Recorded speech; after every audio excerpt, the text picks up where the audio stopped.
What's up, everyone? B is here, aka Beebs, aka the Ranger of Danger, the Burning One, the Breaker of Chains, Commander of the Dragon Army, the Awakened One, Commander Jehuti, Panic himself, the one known as Gravity, Danger. Danger, Will Robinson. Today we're going to be working on the next part in this series of geometry scripting, and we're going to do a little bit of terrain painting, which is kind of like a Boolean union, and you'll be able to paint geometry meshes onto each other so that they kind of like, you create like a land bridge or something, or an arch. Just another way to figure out how we can use geometry script to do cool things. All right, so let's get started. So I'm in a third person template, and that's probably going to be the best template for you to work on this. You could probably do first person as well, but we're going to start with third person template. I've created this geometry scripts folder from this series, but you can just start wherever you'd like. And the first thing we're going to do is create a new class with the blueprint class. By right clicking, click blueprint class, go in here, we're going to say dynamic mesh actor, and we're going to start by naming this BP underscore terrain paint. Enter there, go into our event graph. I'm going to delete these but keep event play or begin play. We've got our dynamic mesh component. We'll want to create a variable out of that. We'll call this dynamic mesh, and we'll say dynamic mesh component, or is it just dynamic mesh? Uh-oh. I'm gonna go with component for now, but it might be actually a dynamic mesh. Alright, so we actually want this to be a dynamic mesh, not a mesh component. A little specific. Bing bong. Okay, and we're gonna go into our player controller first. If we go into third person blueprints, third person controller, I'm using the enhanced input system, so you're gonna probably want to use that as well, or just use your normal input system. If you don't know how to set this up, you're gonna have to watch a tutorial. It's not too difficult. So first things first, I'm just gonna say that we want to do a line trace. So let's get a line trace. Sorry about the background noise. Someone decided that it's a good idea to have leaf blowers and weed whackers running, which, you know, I guess spring is coming, so I'll allow it. So we're gonna do line trace by channel, and what do we want? We want a start and an end. Let's get our self. If you're looking at all this other variables, this is from other tutorials in this series. Don't worry about it too much if you haven't been following along. I try to make these so you can make them from scratch, which actually takes more time, because if we were following along, you could just copy and paste all the stuff we've already done and modify like 2 things, and we'd be done in like 4 or 5 minutes. Anyway, we're gonna take our self, we're gonna get our mesh. What do you mean get mesh? Get own pawn, maybe? Let's say get pawn. Get controlled pawn. Should we cast? I don't know if we have to. Let's get location. We just want to get the actor location. And we're going to add to this. Actually, we're going to want to cast because we need the camera boom. So let's cast to, what is it? Third person character. And we don't want to do this every time, so like let's just say on begin play. Oh, of course I already have. So I already did this in a previous one. In begin play, you're going to want to get your controlled pawn, cast to a third person character, and set this player character reference, which is a variable, and we'll access that. It'll make life easier so we don't have to do this every time. You don't want to cast every time you click a button. That's kind of crazy, especially when you only need it once. So we got our player character ref. We're going to get the camera boom. And you're asking, why are we getting the camera boom? I wish I could show you my hands and give you a visual, but we want to draw a line trace from the character to a point in space, but we also want to be like, okay, if the character's looking up or down, we want to draw a line in those angles. So yeah, so get camera boom, and that's like a good way to do it. Get spring arm target rotation. So if we get our target rotation, we know where our camera is looking. We can get a forward vector, which is the direction of that rotation. And if we multiply, this is like a pattern you'll see very often in game programming, by a number, we're going to make literal float. Let's say like 600 units. This will draw a line from our camera rotation 600 units forward, but because we don't know where that is in space, we got to get our player character refs, get location. I'm going to get the mesh just to keep it easier to think about. We'll get the mesh's location in the world, and we want to add that. So this will be our forward vector from there. So if we do add to that, that will be the end. And if we do just this, it'll be the location of our actor. And this will probably be in the ground, so we actually want to add like 150 units vertically. We'll do add.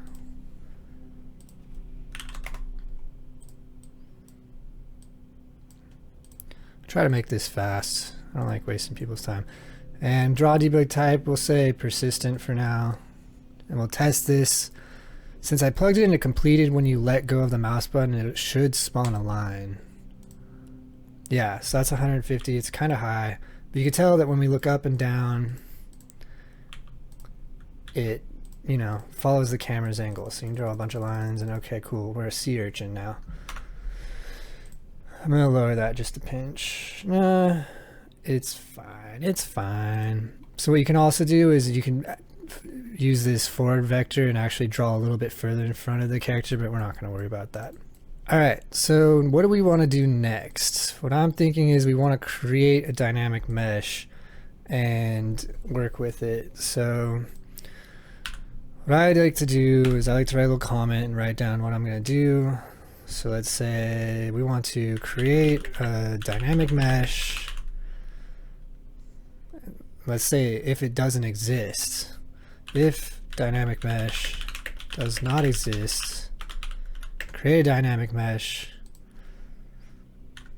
Otherwise, add terrain paint to the existing mesh. So that's a nice little guiding comment that we can always look at and be like, okay, what are we doing? Because I forget. So if we have a blocking hit, you want to go out hit and you break this. You can either draw a branch from here. I always do it from here. If there was a hit, I go branch. If there's a hit, we want to get the location so we can do something, and then we want to call our what do you call it? Our terrain paint class, which isn't doing anything yet.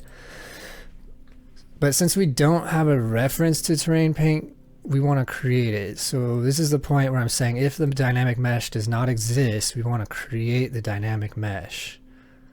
Maybe we should say dynamic terrain paint mesh. That'll be a little more clear. So we say if our hit actor get class is equal to terrain paint, we'll branch from there.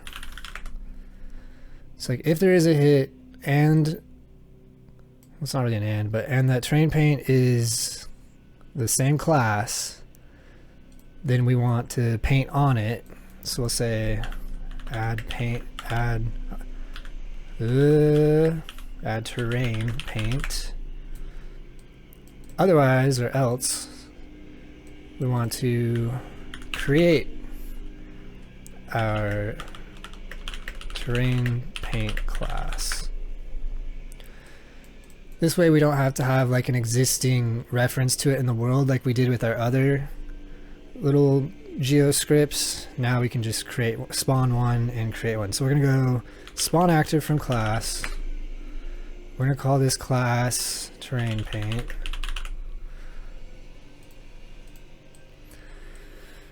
And we want to split our transform. We're going to go transform location. We will plug location into here. That'll be our hit location. And in here, let's just say begin play. We'll just type a print string for now. We'll say hello and see if it works. So now if you draw your line, it doesn't say anything, but if you hit the ground, it says hello. So we know that that's working, or the basics of it is working. So back in our third person controller, we're saying, all right, we hit that. What do we want to do next? Look at this, I got a nice little function here. Okay, now that they've started a lawnmower, we're gonna move right on to what we want our terrain paint to do when it first spawns. When it first spawns, we want to create a dynamic mesh that we can kind of stick our terrain paint to. So I'm going to go and event begin play. We could probably delete this now. We're going to grab our dynamic mesh thing. We're going to get our dynamic mesh component.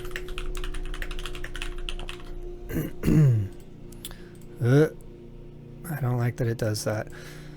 And I'm kind of just following like one of the Unreal Engine devs examples. Like he always seems to do this as like a good practice, is you set this dynamic mesh variable from dynamic mesh component, which is an interesting thing because you can see that this could be a dynamic mesh component, but I just think that's kind of an interesting thing. Like, what do you call it? Interesting way to, I don't know, differentiate the two. That's the word I'm looking for. So then we're going to reset. So this just resets the mesh. It's a good practice, I suppose. And then we actually want to create our initial shape. So we're just going to append box.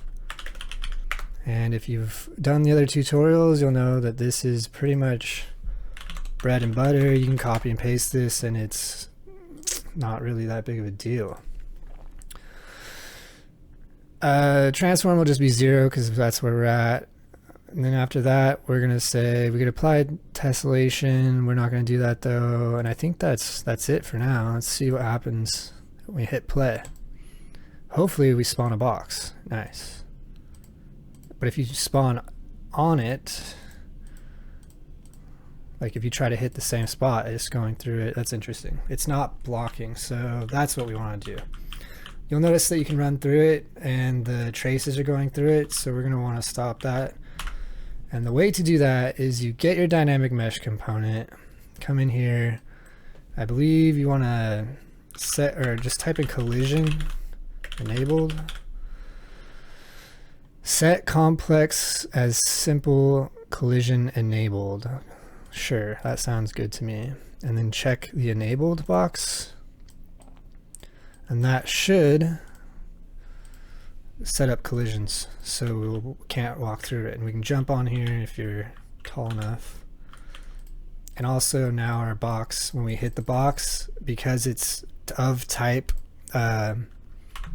you know, that class, because it has the same class of terrain paint, it's going true here. So if I add a breakpoint, hit play, do this, it's going to say false because that's our first one. I hit click again, it says true, and so now we want to add terrain paint to that, and that'll be our next thing we do. So before we do that, we want to know what are we adding terrain paint to. So we're gonna, this is in the third person controller, by the way. We want to take this here, promote this to a variable, and we're gonna call this, what should we call this? I don't know, terrain paint reference ref. If you notice these, I got these from practicing and just messing around, but you can ignore those and just put terrain paint ref. That's our reference. We set that, come here, we're gonna get it, and for fun and practice, we're just gonna check if it's valid or is valid. This is something you should do pretty often in your code, is check if your references are valid. You can print the strings if they aren't. That way you know it's like easier to debug, but right now we're not learning about that. We're playing around with geometry script because there are cool things that you could do for your game projects.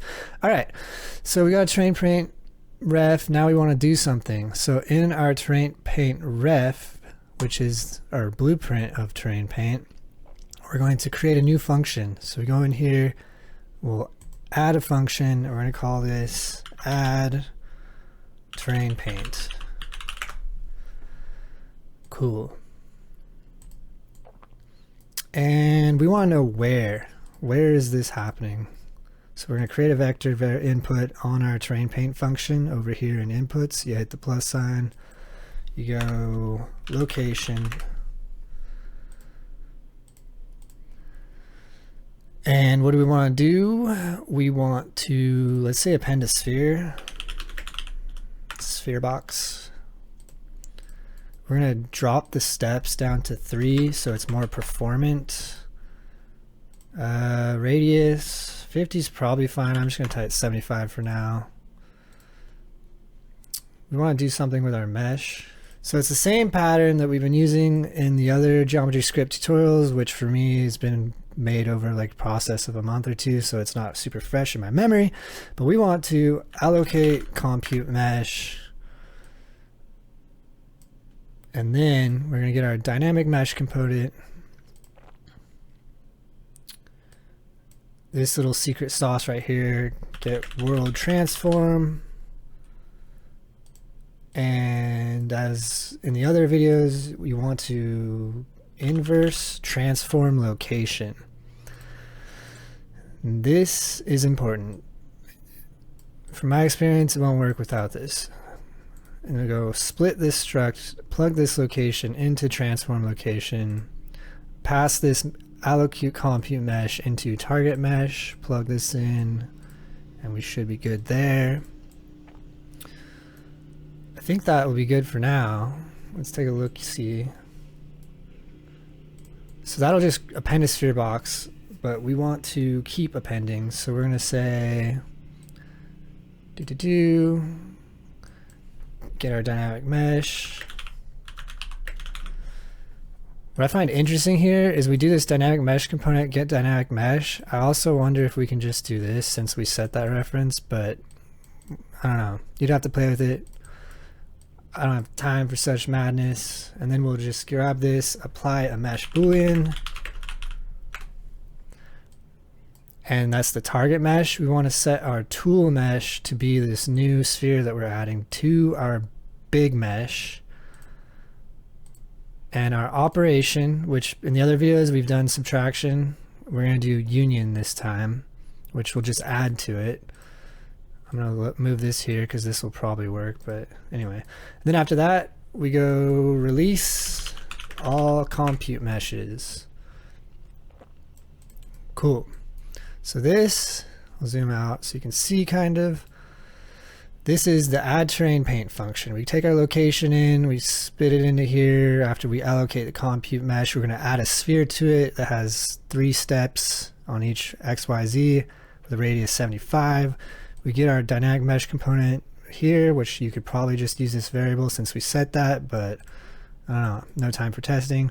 We're going to apply a union boolean and then release all meshes. So hit save, and we need to call this function. So back in our third person controller where we go and I get our terrain paint ref, this is after we say, okay, is the thing we hit, is it a terrain paint class? If that's true, that means that we're hitting this thing. We get this ref and we're going to say add terrain paint. And what's the location? It's going to be our hit location here. So now hit play. We'll do our little breakpoint testing. We'll say, is this a terrain paint? Because it's our first one, it should be false. And it is. So we'll spawn. And then we'll move back. We'll say, okay, what happens if we click again on the box? Say, is that a terrain paint? Yes. Is our terrain paint ref valid? Should be true. And then we call our terrain paint function. I'm just going to hit play. And there, we place a sphere on there. So now I'm going to close this, remove this breakpoint, hit play, and anytime you click, you'll be spawning a sphere, or a sphere mesh. So you can go on here, jump on this, start painting, get stuck in the mesh inevitably and break it. Cool. Alright. So that's the basics of using the union function of the Boolean, and you can create little terrain paint meshes. There's more you can do. I should probably show you what more you can do. So if you want it to be so you don't just like every time you click you want to like hold it down, you can go to triggered, but that'll happen way too fast. So you can create a custom event and say reset paint trigger, and then we're going to do a do once. Plug this into your reset. We want to call this after a short delay, so we're going to say delay 0.1. So this will trigger every 10 seconds. We'll say reset paint trigger. Copy paste this, plug that down in here. We also want it in this false section, otherwise if you shoot into the air, that it won't reset. So now that we got this on triggered, you don't have to just rapidly click, you can just hold it down. I'm going to get higher up on the ground or something first. So you can hold it and it'll shoot 10 times per second. So this problem we're facing where you're getting stuck in there, if you do this get world location and get forward vector, do this right here where you copy and paste forward vector and literal float, add a pin here. This is getting a little extra, but we're in bonus time. Paste that. Let's see. Get forward vector. Get forward vector. What? No, we don't want that forward vector. We want to just take this forward vector. We just want to multiply it by 200. Hold on. What am I trying to do? Forward vector, we want to multiply that. So type in multiply. Sorry, I'm trying to go fast, and going fast often makes mistakes. So go slow, and slow is smooth, and smooth is fast. Okay, so we'll get the forward vector, go 200, let's say 100. And we're going to add that to this. Because this pin, this should start in the line trace in front of you. Maybe we'll do 150. And we'll increase this to 700 just so we got a longer line. Hit play. So now, see how this the top line is now more further in front of the player. That should prevent, yeah, see? So now you can't draw into yourself if you're running into that problem. You can paint all over. You can change these shapes to be kind of like whatever you want. I just did the box at the bottom so you would be able to see the difference between like the starting mesh. You can also change your line traces so that they go forward and then like down if you wanted to. Yeah, so anyway, you can just play with that. So another thing we can do, let's see, let's get a good camera shot for this tutorial.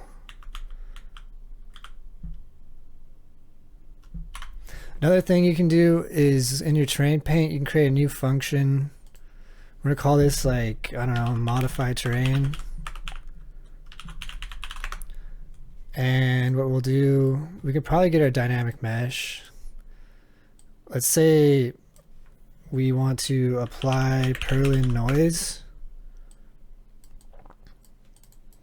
And drag out options and say make, take base layer, also say make, increase our magnitude to like 50 and our frequency to like 0.69.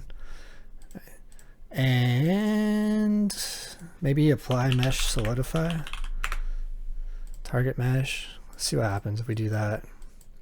We might want to tessellate it, but that'll probably crash your computer if you press that button. So now we need to call this function back in third person controller. I already have this 0 button. We get our terrain paint ref, which you'll notice that there will be more than one of these terrain paint objects created probably. So you can create like an array to manage those, and then just like merge them together as one massive object, or keep them as separate objects. It depends on your project. This is a tutorial. We don't want to get too crazy. So let's call it, like, what did I say? Modify terrain. So when I press 0, it'll do some stuff. So let's go here, create our little sculpture thing. You can also get rid of those lines if you want.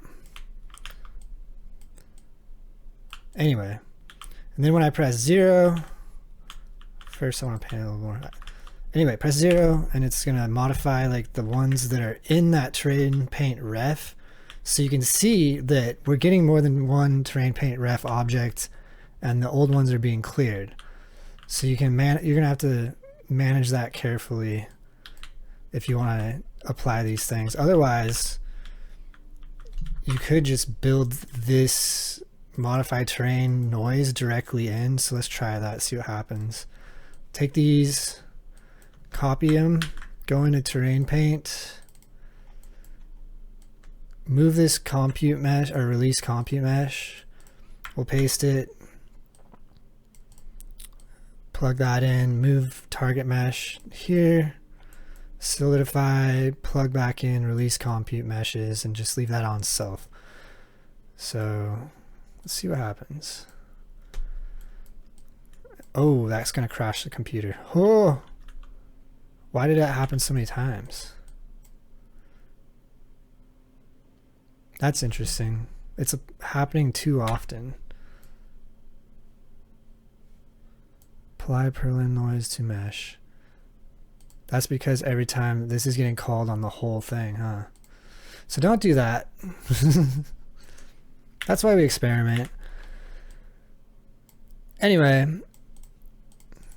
let's go back into our third person controller. I'm going to disable debug drawing so I can get a better picture.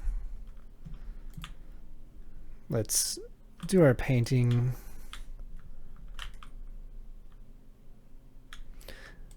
Kind of sucks that we can't draw on top of it, so you might want to do like a line trace forward, then up, and then down, if that makes sense, so you can more easily get the object. Get the object. So you can more easily paint the object on there. Let's press 0. That's mesh, modifying that mesh. This one must have been separate. Yeah, so anytime you do a cube, it'll create a new target ref. So anything before the cube will not be in the new target, which you can, like I said, you can do an array of all those objects. Just doing this to get a picture. So yeah, that pretty much wraps up a kind of like terrain painting tool you could create and modify and have fun with for your projects. It's kind of cool to see these features in the geometry script. Don't really know what I'm going to do next with it, but anyways, hope that helps you. Hope you learned something. Hope you had a little bit of fun with it. And yeah, I got assets on the Unreal Engine Marketplace. I got the Noids project. What else am I working on? I'm working on some things. I just keep making these tutorials when I can. And thanks for watching. Peace.